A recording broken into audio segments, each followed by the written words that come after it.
Welcome back to Carpentry and Me. I'm After Hours Paddy.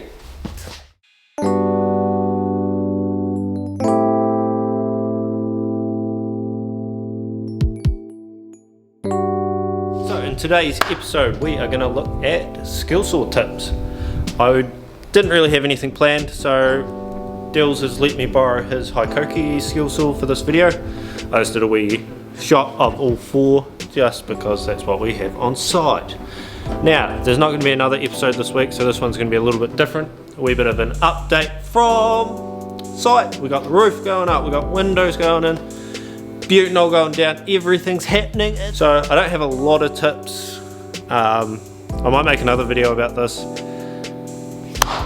just because there's quite a lot to go over with a circular saw. So should we get to it?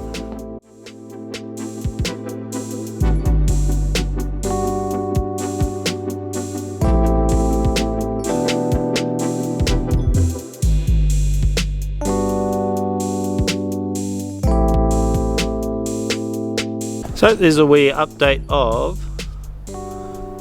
the butanol. Butanol's down, looking good. We come down here. This is where the water drains to at this end. Down that big box.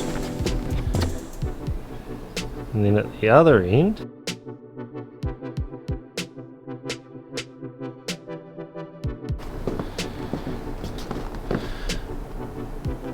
just like that. And then the rain head out there, roof's going on, everything's coming along, it's looking good. So first tip is, when you want to cut a long length of timber in half, actually no, first tip is wear earmuffs. Lots of old builders are deaf for a reason, so just wear them. But anyway, second tip is, if you're wanting to cut a full length of timber, say in half or closer in half, don't cut in between two saw stools. I see this all the time, and what happens is you weaken that point, and if these were spread out further, it wants to collapse in on itself and then it kicks. So don't do that. Move it to the side, get a workmate, hold the end while you cut through. Easy. It's one way to stop it kicking. Second tip, if you're, say, ripping timber, don't have your hands behind the skill saw in case it kicks. These are all basics for tradesmen, by the way, as well. But for those learning or anyone doing renos, just wee tricks of the trade. So I'm going to change the blade on this for Dills, give him a nice new blade to say thanks for letting me use it. Right, let's see if we can change this blade. First, you want to take out your battery, or if it's a corded circular saw, unplug it. Next, let's find the Allen key. Side note, I spotted it just before. I actually spent a wee bit looking for it not too long ago. Now, if this is like any other skill saw, I'm going to assume that that locks in. Yep.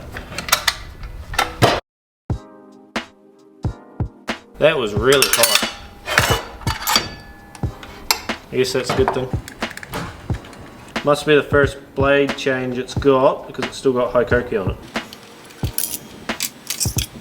Probably annoy some people. Makita on a Hikoki. But it fit.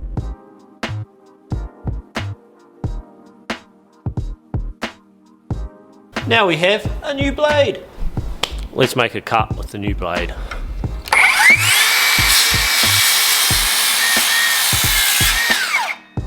Oh, also this has a silent mode. I didn't know that. So let's do a wee comparison of silent versus not silent, and if it loses any power.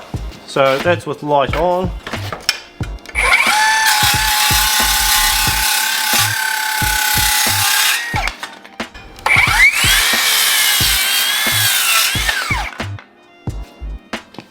What do you guys reckon? Comparisons between these, they look pretty similar when you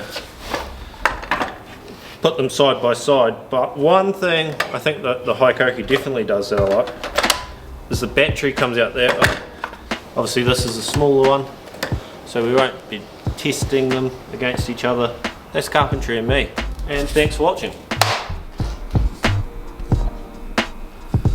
Got the wee setup for the after hours shoot.